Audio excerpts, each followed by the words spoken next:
Hello, and thank you for tuning in to the Flatiron Syndicate Motorsports Podcast. This show is brought to you by Flatiron's Tuning, your source for any aftermarket or OEM Subaru parts. Be sure to check out our store at flatironstuning.com and stay tuned with Flatiron's Tuning. All right. Welcome back, everybody, to the Flatiron Syndicate Podcast. This is episode number 119. Got Dylan and Wyatt in the shop. And as we start off here, we want to talk first about the new BRZ TS that got revealed at SubiFest. We knew that it was coming out, and we even had a couple people ask us what our take on it was. So basically, this new trim level of the BRZ, it comes with Brembo brakes and STI tuned suspension, Hitachi dampers. What do you guys think? Is this good? Do you like it? What are your thoughts? In comparison to the last BRZ TS, it seems underwhelming to me. Like, the old BRZ TS had a really cool lit kit and the cool spoiler. Yeah. And so to see no exterior modifications made, it's like, well, come on, guys. Yeah. It's very understated, for sure. And the new BRZ has so much potential to look good. Yeah. Now, Brembo's cool. For sure. Yeah, that's awesome. The suspension gonna get upgraded anyway. I mean, it was good. I'm sure that it's even better now. But I think most of us would do coilovers anyway. So what's the matter? Right. Ultimately, I'm a total fan of the new BRZs. Cool, It's a TS. I don't know that I'd pay, another $6,000 to $10,000 for one. Hopefully not that much. Hopefully not that much. I know I wouldn't pay but definitely not 10. 10 seems way too much. No, I would only pay 10 if it had an FA24 with a turbo in it. Right. Then I'd pay 10. Yeah, that'd be awesome. Then 10, yeah, sure. Yeah, I've been really, really hoping that one of these performance packages for the BRZ is going to come out with some sort of turbo motor, 2-liter, 2.4, something. I just don't think Subaru's going to do it. No, I know. It's sad. It would push it into that different market of competing with the Supra versus the GR86. You directly compete with the 4-cylinder Supra. Yeah, and I think that's where Toyota's never going to let that happen. Mm-hmm. I mean, they're different cars certainly, but yeah, I mean, I think a turbocharger from the factory is just, I just can't see it happening. Yeah, and it'd also be borderline dangerous. For sure. True, but to your point about the suspension was already good. Yeah. If they would have taken that budget to create those new dampers, and they would have redesigned the intake manifold or something, or done some small tweak to the engine so you get another 5 or 10 horsepower. I was thinking 25. Well, I mean 25 would be great, but and it's doable. Probably. It's doable. Why not? STIs have different cams from WRXs, so why not do an STI cam for the BRZ engine? I'd imagine it might just be an efficiency standpoint at this point, trying to keep cars having good mileage and still selling. And how much recertification will they have to do? Yeah. So if they've already done all of the testing and certification for the existing engine, and they can make these small chassis changes, and they don't have to recertify the car, then that probably makes it. Then that makes it much less money. much less expensive. But then the other question too is what is going to be the production of the TS? Is it going to be anybody that orders one gets one, or is it going to be 500 units or something like that? Well, the last generation BRZ TS, it was pretty much anybody who wanted one got one, right? But this seems like it's basically the Subaru version of the GR86 Trueno. Sure. And that one is limited to I think 860 units. Or something along those lines. It's limited, but it's not crazy. But there's also a little bit more of that heritage with Toyota, where they're able to make it a super special edition car like that. Yeah, I think that there was a track package that was available as an option on the first gen BRZ where you got the Brembos and such. This to me is just largely making that available again, which I think is good. Yeah, because for sure. I mean, if you want to get a BRZ and you want to track it, I mean, getting Brembo brakes, that's a big deal. Yeah, for sure. Being able to just get the car with it from the factory if that's what you want to do with the car, this is the one to get. For sure. Versus getting the stock one and then knowing that, hey, if I really want more capable brakes, I'm going to have to spend probably $5,000. Yeah, 4 to 5. Yeah. Something like that. Just to get these Brembos that are now available on A stock car. Yeah, for sure. Yeah. I mean, we were talking about it a little bit before, but there are a couple STI logos that are like Easter eggs hidden inside the car, like this push button start says STI. There's an STI logo on the tag. I mean, there's some other nice little accoutrements to make it seem like, hey, this is the STI version. And the BRZ interior was already way nicer than the GR86 interior. Yeah. On a different level. I feel like even the higher end Toyotas, like Camrys, like the TRD Camry, that's a plasticky shitbox. Sorry.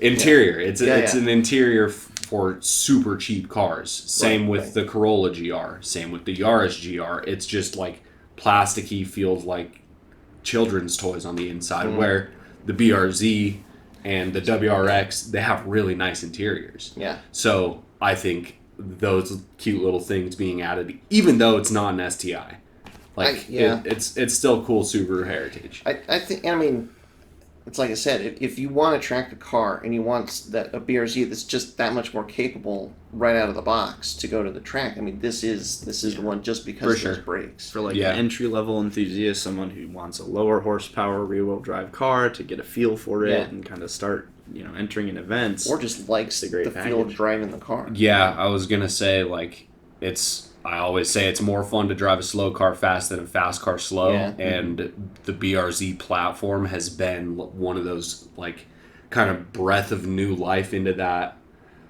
rear-wheel drive, not going to kill you like a Corvette will, like a Hellcat will. What's that? And lightweight. And lightweight, exactly. So there's just that, when you drive a car that is under 3,000 pounds, it's a different feel.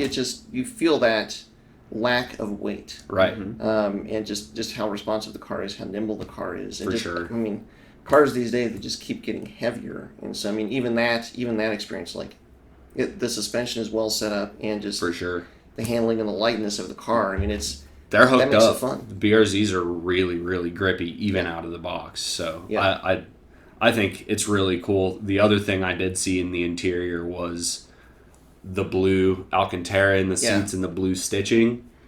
If that's not available to be changed to different colors, if I can't get gray, if I can't get red, I'm not going to buy a red car with blue interior. I'm going to puke. That'd be horrible. So there's got to be some. Yeah, I wonder. Or they only come in white, gray, blue. I was going to say I haven't seen the color options that they're offering them in, and the only version I have seen is blue with those gold Brembos. Right. So if that's just the only option for the TS, I guess it kind of makes sense. But I bet that's the case. Yeah, it could be a bit of a missed opportunity for selling the different interiors. Yeah, to people, and the old BRZs came in, or the BRZ TSs came in a whole bunch of colors, right? I feel like I've seen not the actual TS. I feel like they came in a few different colors that were not blue. I think it might have been just blue and white. I know it's a smaller color palette than the BRZ, but still. Let us know in the comments. For It's sure. a little foggy, but I think it was a limited color selection. I would guess this will probably be limited color selection. Probably just for exactly the reason you mentioned with the interior trim. I'm sure that they're not going to want to come out with two different color schemes of special edition seats, especially if they're only going to be making 500 of these cars or something like that. I personally feel like there's no way they'll only make 500 of them.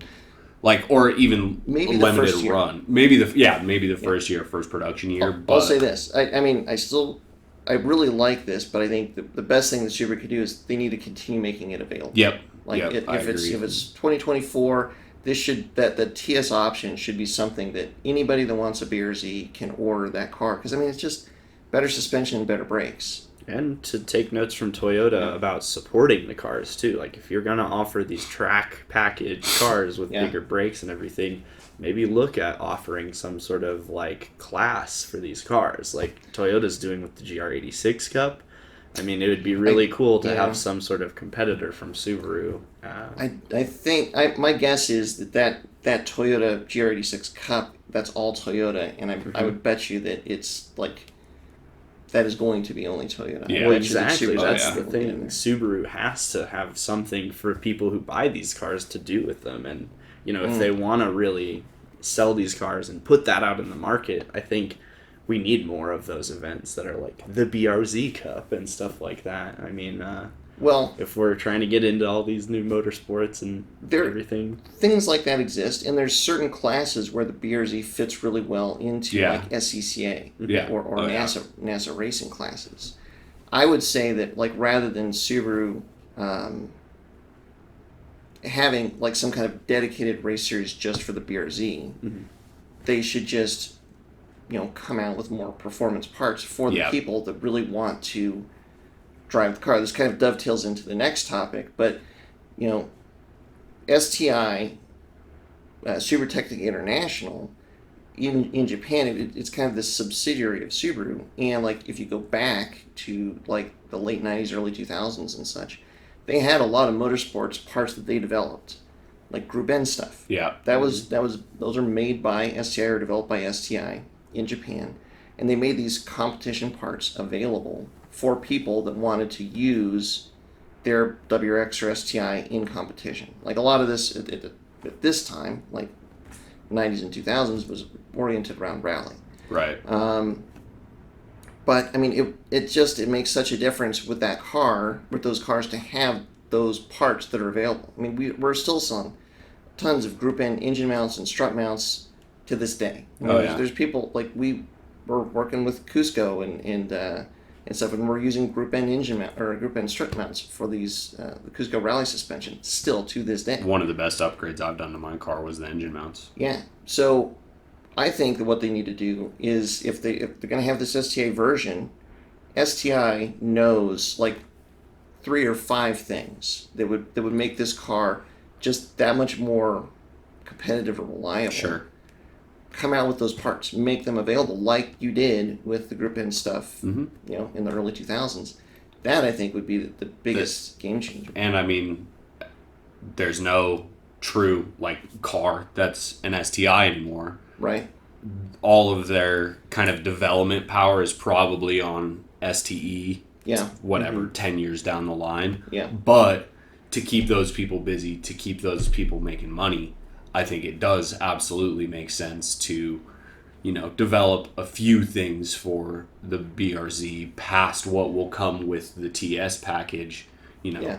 Well, like what John said, they probably have a list of a few things beyond what's already on it. Like, they have to know. This was stuff we could have put on, but it wasn't in the budget. Obviously that could be a great option to just offer as an accessory. Even the FA drivetrain is already kind of noisy, so like I can also imagine that they're hesitant to add any more noise, vibration, and harshness to the car because right now they're very smooth. Yeah. They're relatively quiet, but regardless of that, you can hear the direct injection pump and the injectors through the firewall of every single FA car I've ever been in. FB car, doesn't matter. They're loud and clattery, and I thought EJs were loud. Right. So I also understand their hesitation to induce more of that into the car. Now, then you've got, the hardcore race car guys that are completely down with, polyurethane and all this crazy crap. But it's not necessarily even going that far. It's that you have this. It's a sports car. It truly is a sports car. It's a rear-wheel drive car. It's a coupe. It's low. It's tiny. It has a back seat. It checks well, and like I remember when the BRZ first came out. Like one of the marketing things they had is with the hatch. Like they specifically designed it so that you can put a spare set of wheels in a toolbox in the back, so you can drive it to the track and use the car. Yep. I mean, this is a sports car that they designed for people to use, and people are using it that way. Absolutely. I see so many BRZs at the track every time I'm there. For FRS, GT86, whatever. For something like that, I mean, this is a great platform. Like, if you want to just get into a car that's, easy to drive to the track, easy to drive at the track, and have fun, I mean, this is definitely a great platform.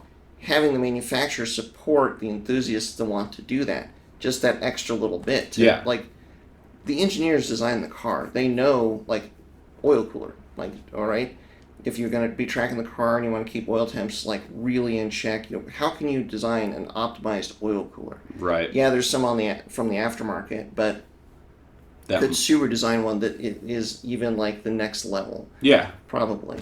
I'm thinking, like, rear differential. Like, if they've had STI Group N plated diffs and stuff in the past. Design some kind of like a Motorsports rear diff for the BRZ and release it. Sweet.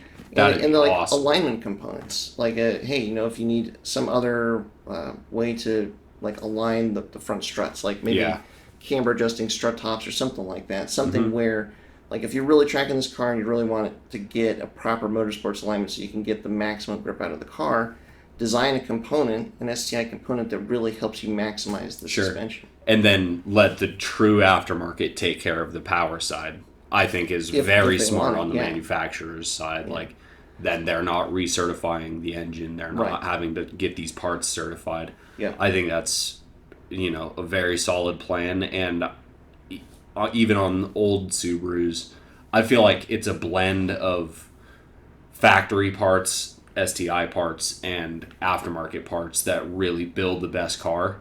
So... Yeah. And I think that rings true pretty much throughout motorsports. And I think from an enthusiast standpoint, looking at a platform to use as an enthusiast, knowing that there's OEM development, engineering, and part support that goes into, like, hey, if I'm going to get this car, like Corvette is a perfect example. I mean, there's so much engineering and support from Chevy if you want to go out there and road race the car. Yeah. I mean, it's not crazy. They're not going to put a cage in it for you. No. But the other, like, really beautiful thing about Corvette specifically, this is a total tangent, is left front stuff is right rear stuff, and right front stuff is left rear stuff. So, like, you only need one set of spares for the front or the rear, and everything just flops corners. Yeah. Corvette. Yeah, ultimate car. But it's stuff like that. I mean, that makes the platform more appealing. True. Like just even simplicity of spares and just like knowing that you're going to have like some engineering force from the manufacturer to like really improve. And not to mention, like, all of us dealing with our parts availability issues. The BRZ is a new platform. It's a platform that's under development right now, and it takes a long time for the aftermarket to catch up. It does, but it on the other side of that, we'll be able to get parts for 20 more years. It's the type of car that you can like buy now, and it can be the car for the next 10 years or whatever, and you'll still be able to get parts.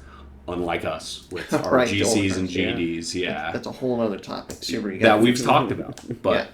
Still, I think that the newness of the platform, there's very few cars in its section, and it's perfect for enthusiasts. Yeah, and like so the other topic that we want to talk about today is the reveal of the new WRX based Subaru Rally Car, or the VB WRX based Rally Car. The 23R. 23R from Subaru Motorsports USA and Vermont Sports Car. And it kind of relates to this because, I mean, this is a factory-backed effort. Yeah. Their Vermont Sports Car has gone in and done their whole thing and worked their wizardry to create this new rally car. Yeah, it's a Vermont Sports Car supported thing, I feel like. But I think Subaru is funding Vermont Sports Car. I think Vermont Sports Car would not exist without Subaru's support. Agreed. Whereas Subaru would exist if Vermont Sports Car went away. They would find somebody else to make. They would. To make the cars like ProDrive, when they were in WRC. Yeah. Well, their ProDrive isn't building cars anymore? Not for Subaru. I mean, ProDrive still exists. Obviously, yeah. But they even did that, like the P25. offshoot. The P25. Yeah, true. Yeah. But well, so let's talk about this new rally car. Yeah. Initial impressions. What do you guys think? The hottest body kit I've seen on the 22 plus WRX body style. I like all the boxy fenders of the rally cars for sure, so I'm a huge fan of it. It's an interesting look for sure. It's very sleek for how like jagged all of the aero is. I do Yeah. think that I was like really surprised about like the drivetrain being basically the same as the older rally cars from what we see. We don't have a ton of details, but you know, it's okay, yeah. That what it's pretty. It's almost certainly the same. Yeah. But for good reason. But that makes sense. Yeah. Absolutely. I'm with you on that. Like, not why fix what isn't broken? That car dominates. It's fast. Well, all right. So, there's a really good reason. Or that because- drivetrain, I should Well, say. well, the reason that they're making this new car is because they had to basically take a step back, because the class that they were competing in, the open class, doesn't exist anymore.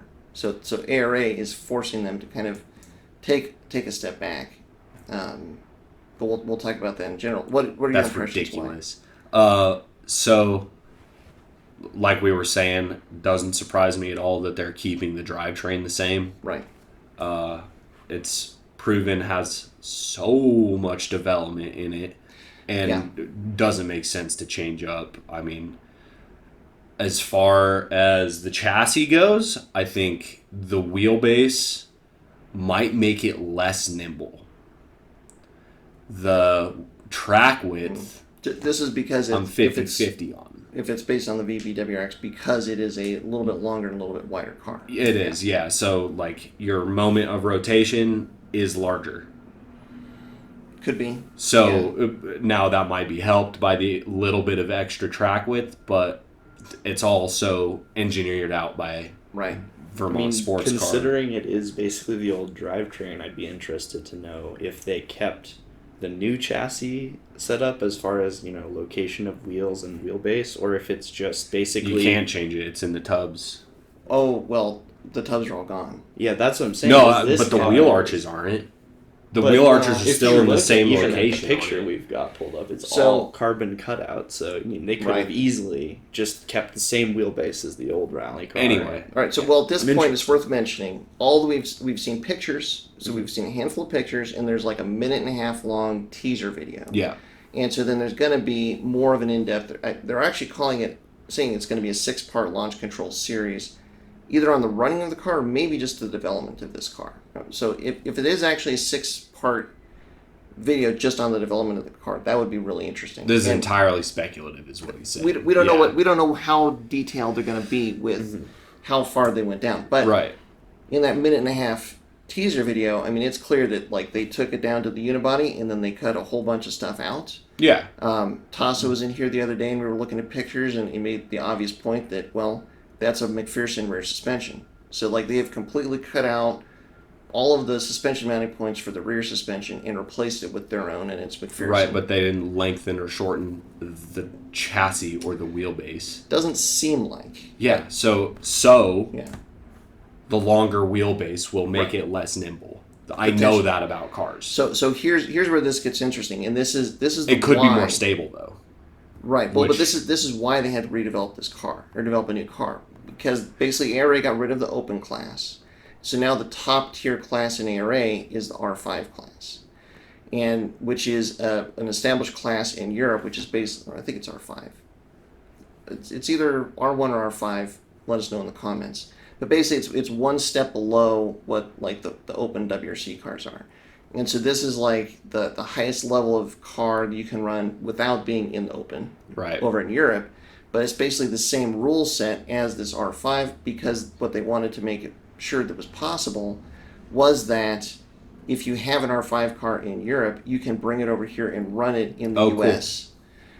Because and know that basically that is now the top class. That is the same rule set and all that. So that Right. there's a parity. Because what was happening, a little bit of off the weeds here, but there was a couple people, like Ken Block was one, and I can never remember the other guy's name, but they got some of the couple-year-old WRC cars, like right before they went to the hybrid era, and they've started running those in open class against Subaru. And just mopping it Well, up. no, there's a good battle there. Oh. Okay. But, you know, those cars, I mean, the development, the cost to run those cars and stuff, it's just bananas. And like, Astronomical, yeah. for a privateer running rally, if you're running against Subaru, I mean, they're basically the factory-backed Rally team, option. yeah. And everybody else is like fighting against this factory-backed team. It makes it a lot more David challenging. and Goliath. And considering last year, like, Subaru was fighting against these, like, previous WRC cars, and they were really struggling to be competitive with it. Like, you can only imagine how it felt for a privateer that ended up in that class, someone who wasn't a factory. And it's not that hard to do things that put you into open class. Yeah.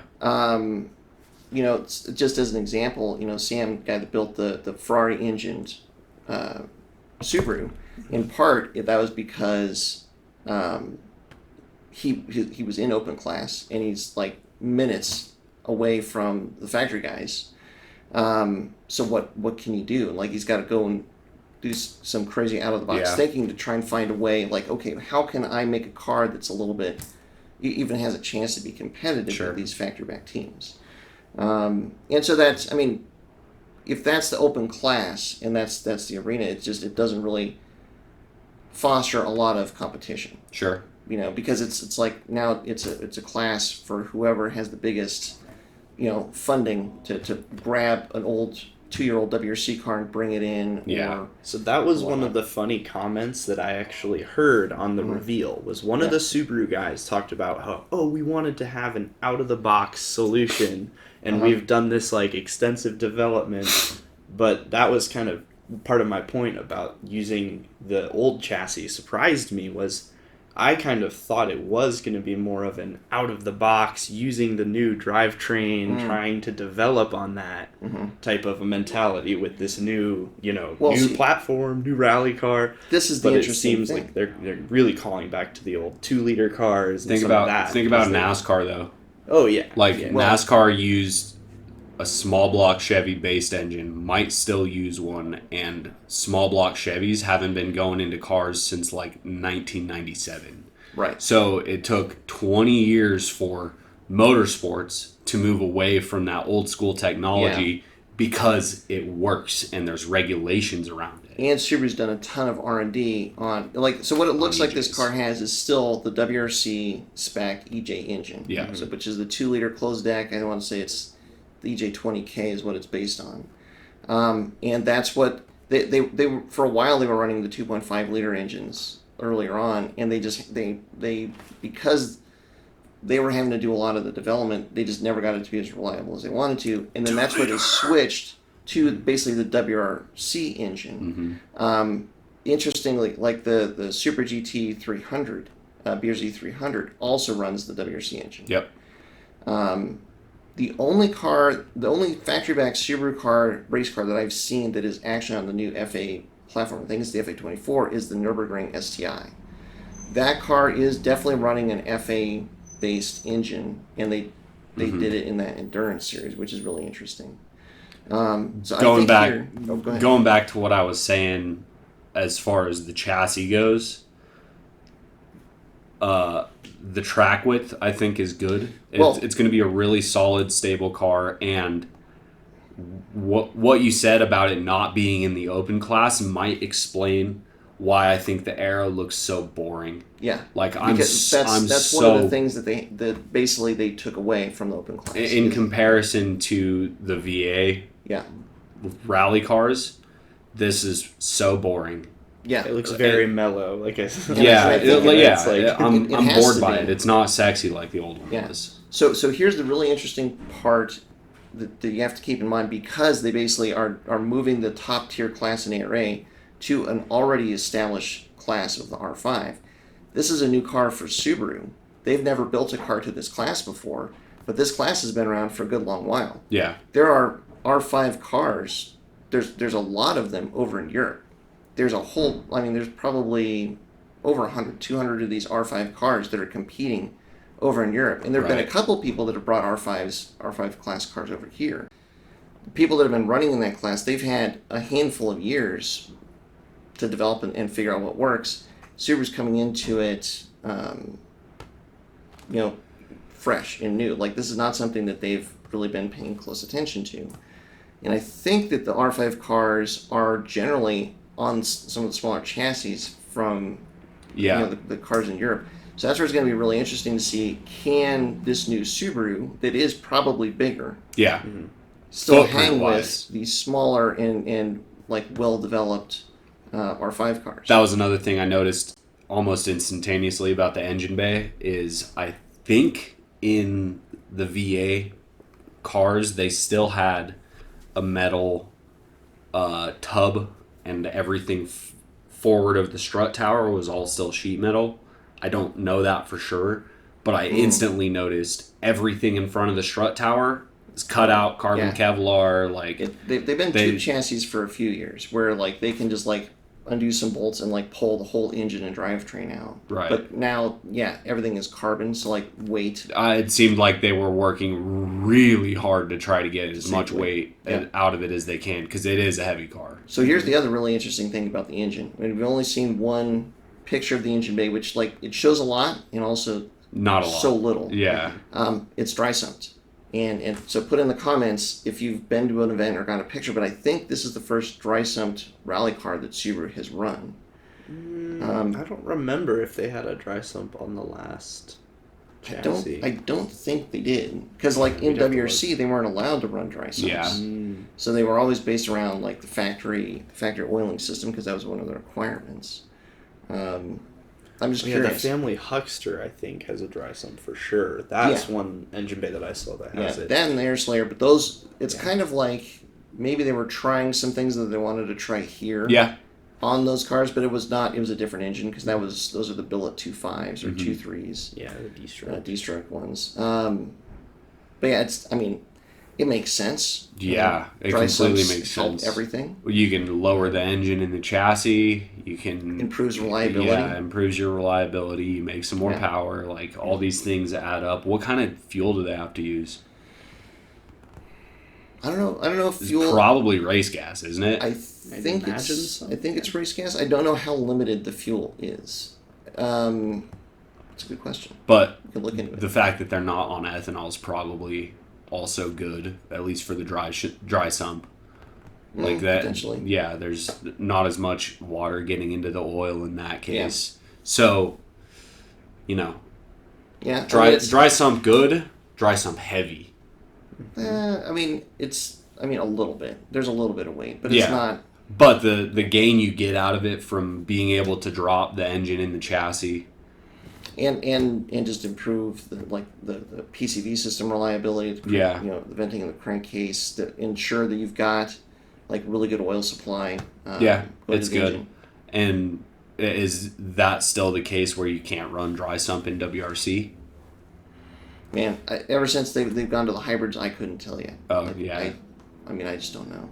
I've not followed them. If that's the case, then is Subaru going to have to develop wet sump, or are the R5 or open, or I guess they won't be able to come over here, the R5 guys being able to come here, they would probably need a dry sump to compete, so those guys are going to have to... I don't think they would need it to compete. They wouldn't need it, but it'd be worth some horsepower. It depends on the platform, too. Like some platforms don't have as many issues as the EJ. There was so much development for that R5 class. I mean, I think they've got it.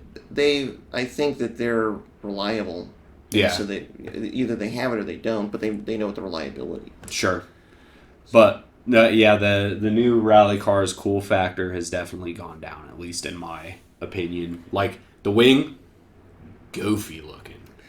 Yeah, it has to be. I think it all has to be like factory based. I think you have to do factory based aero or something like that. It can't be. Well, what about the big, huge box fenders? Like that's not factory based. That is an interesting one. I don't know how they're getting around that. Yeah, and it looks like they're. Are they back to a front mount radiator? Yeah.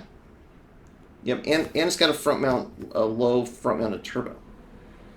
Well, so it's hard to tell from the picture if it has a front mounted radiator. Because that looks like a charge pipe coming around the left side. But I think I see fans there. Look, like it's hard to tell. I think there's intercooler fans. This is where we need to get the videos. Yeah, I'm really curious. You have pictures of the cooling system of this car. Comment them. Send us links. We want to see more. I like that they're being more open with what they're doing. I mean, because they've never really done this before. They've always been fairly secretive about what they're doing with the rally cars. I remember talking to some of the competitors, like Tim Wickberg was in, and he was just like, very difficult to even get a picture of their engine bay. Yeah. Even when they're in service, because they're just very secretive about Yeah. it. The thing that's funny about that is you look at this car and there's hey, I just bought a 22 WRX. I want to turn it into a rally car just like Subaru. Out of the box. Yeah, there's almost nothing in your car that relates to this race car. The suspension is entirely different. The body is largely cut up and modified. The engine is completely different. Everything is different. That's been the case for a long time. Oh, for sure. Yes, but so then this goes back to the original thing we were talking about with STI supporting the BRZ. What do you think of that? How, yes, the car looks cool. It's going to be fast. It's going to be competitive. It's an amazing effort that Vermont Sports Cars put in to create this car. But knowing how different it is from anything that is available, I think that's where... Is it still cool, or... Yeah, I think that's where a little of my, disappointment kind of stemmed from. Like I was saying, it's I did have a little bit of hope for maybe some sort of new development in that regard towards this new class, this new chassis, something that is more out of the box and available for consumers. Because that has been a little bit of my irk with all of the rally cars in the past is it's a Subaru, but it's a Sedev 6-speed sequential that you could never get into your WRX without hundreds of thousands of dollars of development. And you can do all it, of these things. The checkbook is significant. They're amazing, and they really do push the envelope for Subaru development. But then, how much really does trickle down to the average STI owner or the average new WRX owner that and wants so this is what I think is there's a disconnect there that Subaru needs to be mindful of, in that if you've got these crazy performance platforms that are doing well, that are successful and they're fast and all that sort of stuff, but there's literally almost no connection back to the cars that you're making and you're selling. There will be enthusiasts because they the Subaru brand out there competing in rally or being fast or whatnot, but if there's no connection whatsoever between the cars that you're going out there to buy and the ones that you're watching to race, the enthusiasm or the enthusiast base, in my opinion, is not going to be as strong. But when you have more of a connection, if you go back to the early 2000s, and there was a lot more similarity between the Subaru rally cars, the cars that you're buying, and the guys that, I'm buying an STI, and I know that it's going to be my daily driver for 3 years, then I'm going to put a cage in it, and then I'm going to turn it into a rally car, and the guys that did that, and then they're going out there and they're running the rallies with the Subaru team, and there's way more commonality. That's kind of exactly what I was going to say, is all the rally car parts that were developed for STIs, those were developed 20 years ago. When Group N was a thing, and so it had to be a true factory part that was bolted onto the car. That's a good point. Group N was the class. Group N was the class. And it had to be a factory-based car. This is a double-edged sword, because right now I can't think of anybody using a 24 or 20 whatever on WRX as a rally car. I don't know of anybody doing that. There might be a few out there. I just don't know. But I also don't follow rally that closely. As soon as the price comes down, the most they will recent come. non-factory backed person I can think of that used a really new chassis was, I think, Ken Block last year. He had basically the same car as the Subaru rally cars, the FA chassis rally cars, I think. Well, but I'm trying to think of another person. Let us know in the comments once again. Sure. But the BRZ is the example. I'm actually continued to be surprised how many people are rallying BRZs. Tim Whitberg is one of the local guys who's doing it, and then there's a handful of them across the country. And that car, they're running in the two-wheel drive class, two-wheel drive limited, I think. But it's a caged BRZ. They're not, by and large, going in and redoing anything to the rear suspension. They're using the stock setup for the BRZ rear suspension. If, once again, double-edged sword, if there was that lower class of cars that dudes were buying this car to go out and drive this class with, like used to be done back in the day with the Group N stuff, where a restriction of the class is every part on this car has to come out of the factory, has to have a factory part number. I think that would help kind of spur on the development. And then the other side of that double-edged sword is now there's not a open balls to the wall, let it all rip that Subaru can really push that envelope with. So now they're limited a little bit more, and so they have to save that crazy stuff for the special projects like the Nürburgring cars or your Ken Block, not Ken Blocks, the Air Slayer RP. and the Family Hucksters. Exactly, Pastrana cars and stuff like that. So like that true development necessity has shrunk, and I don't like that. Here's another aspect that this was before your guys' time, which makes me feel really old, but we're going to go there. In the early days when we were rallying, because the factory cars were so close to what everybody else was running and whatnot, when Subaru, the trucks would run out there was one truck that was the parts truck. But the thing is that any competitor could go and buy parts off of that truck. It was basically a rolling parts department from a Subaru dealership. That's so sick. There was so many times that truck saved our bacon and so many other people's bacon, so that like, hey, you have to carry spares and you want to carry spares. But like if there was one time when we needed an axle because we'd blown up an axle or something like that. And we went up to the parts truck. I needed a WRX axle. And they're like, here you go. Put it in, kept on trucking. It's wicked. And there was, they were the only ones that were doing it. Yeah. But that's when there was way more Subarus even than today running, because if you're going to build a rally car and you want to get into rally and you know how much of a war of attrition rally is and how many parts you go through. Yeah. Okay, well, this manufacturer's got a parts truck at the event that That's I know what I'm like. that like I'm going to have parts support from them at these events. Like, why would you build anything other than that, because you've got so much support? For sure. But now, I don't think they do that either as much or at all anymore. And with as bespoke as these rally cars are, like, yeah, I'm sure they've got a parts truck. They've got two semi trucks full of their spares. Yeah, the sedans. Yeah, but it's not anything that relates to what anybody else is. No, nobody else. And don't go on our truck.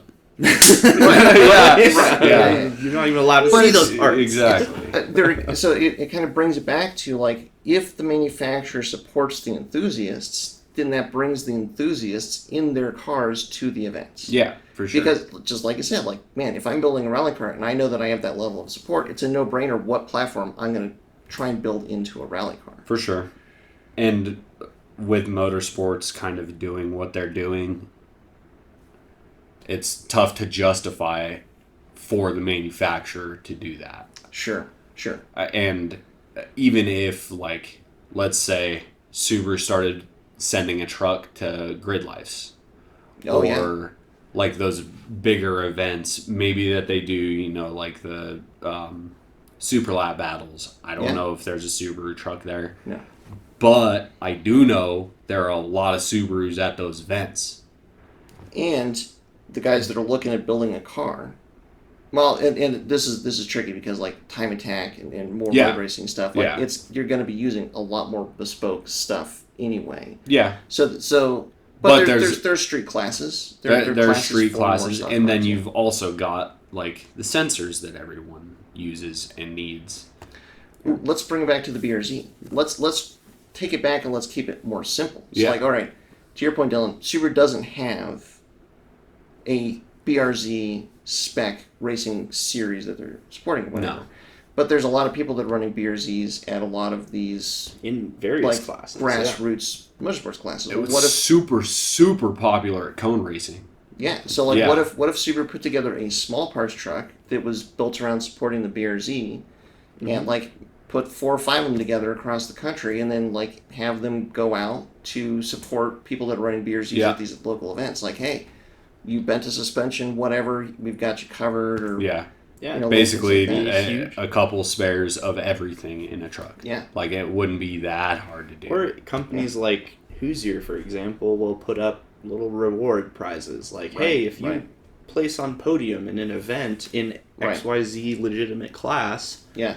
you get, a little prize money. A You tire. get a, free gift tire. card to Subaru parts online, or, Right, whatever. right. Flatirons Tuning, if you want to give us some money for that, Subaru. But It's one of those, Yeah. like, there's, if you're an enthusiast and you're coming at looking at a car that you know that you want to use in a certain way to compete with, one of the things that factors in there is, okay, well, what kind of help or support can I get, if anything, from the manufacturer? Right. And it's just, I guess my ultimate point is, it's really cool what Subaru is doing. I think it's going to be really fun to watch, what they show us for the development of the cars, then to see this car go out there and compete, and how competitive is it, see how it all works out. But at the same time, it's like, I want to see that there's a connection, that there's an importance, a priority put on the enthusiast base too. It's not just like we've got this really cool race team that's out here doing cool stuff, Yeah. and that's it. We want to do that. We want to champion the Subaru brand and go out there and compete here. But we also want to be like supportive to some degree of the enthusiasts to help more people take our cars out and use them the way that we want them to. The connection of race on Sunday, Sell on Monday. sell on Monday Yeah. is kind of getting lost. for sure. Yeah. For sure. Yeah. Unfortunately. Yeah. And the glory days of motorsports are over. Like, we have to realize that. It's changing a lot. It's changing a lot, and Yeah, they're changing. They might not necessarily be over, but it's like the future is coming. they right? finished in, things are in going, the 80s. Yeah, things Like- are going a different way right now. I feel like. Yeah. And there's some resurgences in different classes or different types of racing, like Le Mans prototypes right now. Mm-hmm. Insanely fun to watch, and pretty cars, and cool paint jobs, and A lot of different, development. lots of development, and cool old school manufacturers. Like, yeah, that's back. Yeah. But F1 is as boring as it has ever been right now. And it's more popular than it's ever been. And it's more popular than it's ever been, which blows my mind. But Well, in a good way. In a good way. It's because the racing is not as compelling, but now everybody knows all the backstories and stuff that Yeah. are going on, and Yeah. so it's like the It's the racing. The racing accessibility is an thing. equal story compared to like all of the technology hurdles that the Right. teams are going through, and all the personnel and the driver shenanigans. But like, think about it in the 70s, 80s, 90s. Like, NASCAR was watched as much as football was. Yeah. And now, Yeah. I don't know anybody who like actually goes and sits down to watch a NASCAR race. Well, I think they're still there. It's just like the viewership online is less. It's way lower, and the drifting has absolutely exploded and Yeah. gone insane. And I remember going to drift events even like 5 years ago. Yep. And there's parking everywhere. They don't care if you park in the pits. Right. Now it's strict and packed out, and you have to park in the dirt. Like, Right. there's a lot of spectators at these events. So, regardless of all of that, the grassroots needs to be supported Mm-hmm. by manufacturers, by the aftermarket, like by the community. Support your grassroots events and the manufacturers that put that energy into it. So I want to ask here in this podcast, and if you get to this point and you're listening, thank you. But answer this: how significant or important is motorsports to you? If you watch this to this point, is motorsports a big deal to you? Like, Yeah. are you super hyped to see Subaru competing in rally to this level? Is motorsports not a big deal to you? Yeah. Is it something that, like, if you stumble across it, I'll watch it, or is it something that is just like not even a blip on your radar? Yeah. And also, it is a manufacturer's motorsports current team and heritage important to your choice of vehicle? Because it entirely was, when I was choosing like a platform for my first car, Right. was like, Subaru's got racing heritage for 25 years past like where we are right now. And so, especially back in the day, like with the GC chassis, the GD chassis, because the car was so competitive in these more stock-based classes, you knew that if you got into Subaru, and this is I think what makes so much a Subaru to this extent is you knew that you were getting a really good chassis, a car that was going to be fun to drive, that would handle well.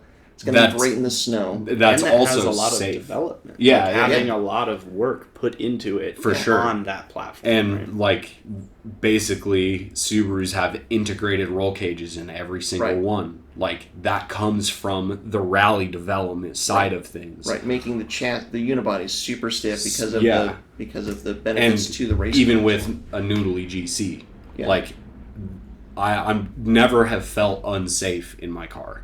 Right, but they've I've been continued to unsafe develop in my car, but and they've continued to develop that. I mean, it keeps getting better from one chassis to the next. Kind of same deal like C6 Corvette, one of the greatest cars that exists.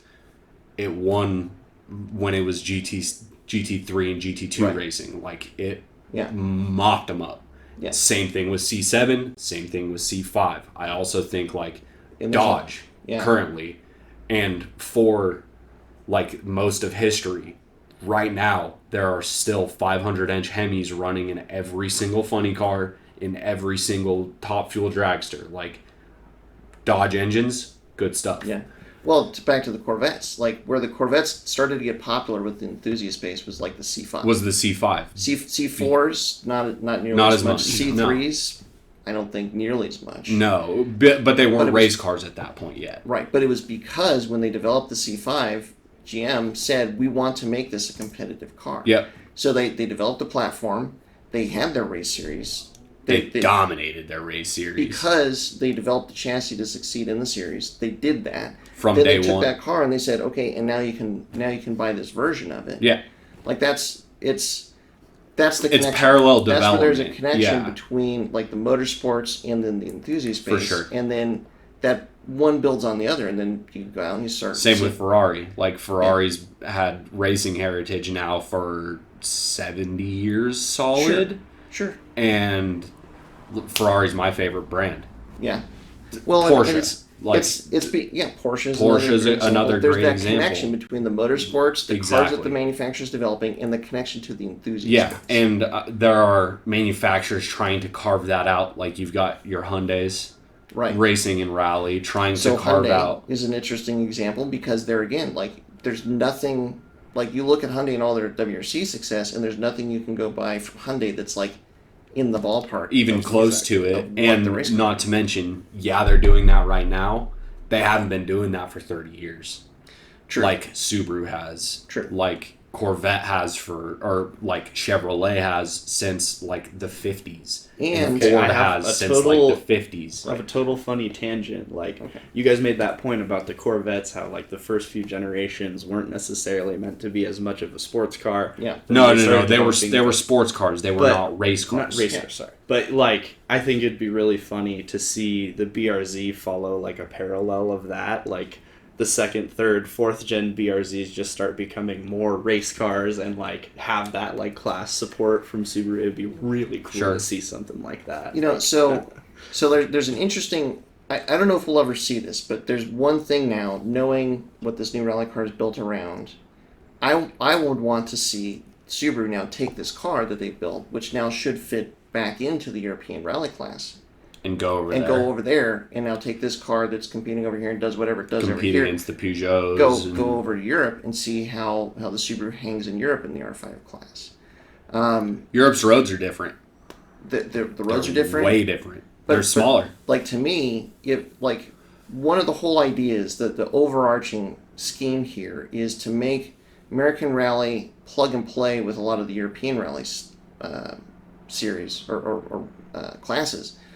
So you can have more people come over from Europe that just want to run on some of America's roads. Yeah. See what it's like. Come see over, what the do a rally scene is season, like have over some fun. here.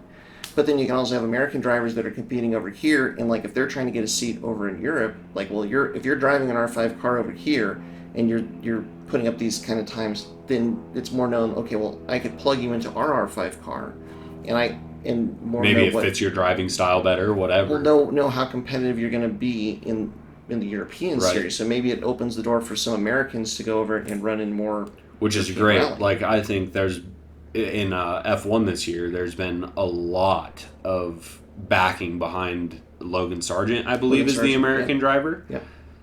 simply because he's American. Yeah. So I think that could also be, another foothold for Rally Worldwide to it would bridge the gap. It would, yeah. Because Rally is so much more popular in Europe than it is here. Yeah. And that's like a whole other discussion for another day of like why certain motorsports are popular over here and not, like, how did Formula One break through? Because Formula One was not popular over here for so long, and now it is. Availability to the masses. Drive to survive. Exactly. Is what a lot of people, is the answer. Is what a lot of people the point answer. to. Yeah. But then Rally doesn't have much of an equivalent of that. No. So. And the other thing about Rally and kind of stage style racing, it's so hard to watch. You get to see the car go by one time. Yeah. Like, it's not laps. I spectated Rally Colorado once, and it was weird. I mean, it's fun. It's cool. But it's like you drive for 20, 30 minutes, and you get to your spectator point, and you sit there and you see the car. You get to watch all of them do that, and then you climb back in your car. It's like 1 or 2 corners. Yeah. And you get back in your car, you drive 30 or 40 minutes to the next spectator point, and you see the car. You get 1 or 2 corners. Like, you can't... You don't get really a lot of what's action, going on. And especially for the amount of work you do. Like, right. It's camping wherein you get to see a car rip by occasionally. Right. Like, and that's in Europe because of the budgets. I mean, they've got helicopters and stuff, and they're better able to capture the race as it's unfolding and the front runners and stuff. And that's to a certain extent what's missing over here. And but the budget to broadcast that just becomes kind of crazy. Yeah. And to do something to the level that F1 has, like, their subscriber program where, like, every car has a camera streaming in it and you can watch, like, statistics from those cars. Like, to imagine the logistics of something like that for Rally is just blows my mind. Like, it would be insane. Hundreds of thousands of dollars. Millions of dollars. Probably millions. millions of dollars. Like, hundreds of thousands of dollars per car to set up the sensors just to, like, do it. And it would be really cool if maybe a bunch of manufacturers somehow got together to create something like that. Like, something where a bunch of brands can contribute to that in Rally and in some of these other motorsports like drift that are becoming popular. Well, drifting is easier because it's still contained in space. Exactly. Yeah. That Rally is just an absurd challenge from a broadcast standpoint because, like, everything is moving over literally hundreds of miles in the middle of nowhere. And in the middle of nowhere. Yeah. Exactly. Yeah. No, it doesn't. It doesn't make sense. It's difficult to do, and also, I know Americans, and we ain't gonna do that. Well, we're not gonna go spectate. I think that if people had more, Rally is it is a really cool form of motorsport, and if it was more attainable for people to really see more of what happens in a rally, and to see more of the cars actually running at speed, and get more of the picture of how the race unfolds. That's why I like desert racing way more than I like rally racing, is because you can see the plume of dust way out yonder, and you get to watch him, eating up whoops coming towards you for 2 miles, and then but they've also done a really good job of trying to capture that story of the events. Like, true, what I'm thinking of was it Dust to Glory, where they're talking about the Baja 1000, and it was with Red Bull, where they followed like 3 teams through the whole Baja 1000. Yeah. It's one of those. It's almost one of those things where you can't do it live at the event, but when you have documentary crews that can follow drivers, through the whole thing, and then you can see much more of what the car is doing, what the service is like. I'm also just way more likely to go spectate at that. Yeah, sure. For sure. But to Subaru's credit, that's one thing they do really well, and they're starting to do more with launch control. This new series, highlighting the development of the new car. Yeah. It's really exciting to see some of that trickling in, and I just hope that we can keep that momentum going, keep growing on that. And I think that it's like, for Subaru to be able to justify the expense, there has to be return on the investment. Yeah, that's. I'm spending all of this money. What are we getting out of it? And I mean, to me, my biggest fear is that for Subaru, that connection is. I think they've lost track of that connection to a certain extent, but I also think that they might be puzzling at that as well. It's like, well, I can only imagine the cost to develop these new set of rally cars, but it's probably in the 7 figures. if not 8. So it's like, what is Subaru going to get out of that? And if the cars are so different and they're losing that connection with the enthusiast base, then it makes it more challenging for them to be able to justify the expense potentially. Yeah. So that's where, like, when my thought is like, you've got to, that as a manufacturer, you have to keep that connection with the enthusiast base to keep people excited about the brand and what your car is doing, but also what they can do with their cars, and follow in your footsteps with what the factory back teams are doing. Right. That's the key. I mean, I think they're also leaning into kind of the other side of what the